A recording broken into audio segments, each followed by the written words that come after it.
To send money on Revolut as a minor, you will need to have a Revolut Junior account, which is a sub account that can be controlled by a parent or guardian. First, your parent or guardian will need to create a Revolut account and then add you to their account as a Revolut Junior.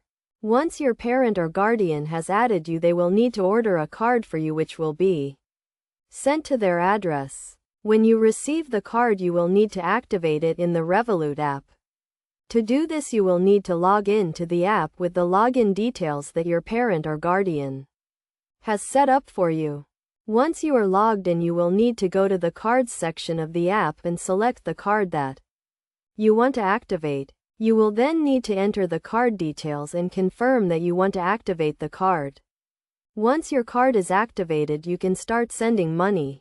To send money, you will need to log in to the app and go to the payments section.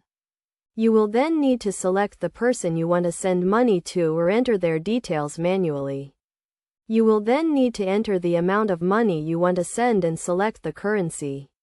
You will then be shown a breakdown of the payment, including any fees that will be charged. If you are happy with the payment details, you can then confirm the payment. It is also important to note that as a Revolut Junior account holder, you will only be able to send money to other Revolut users.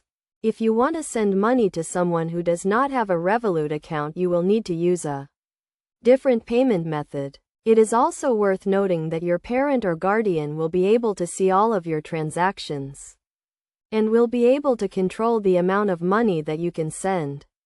This is a good way for them to help you learn how to manage your money responsibly.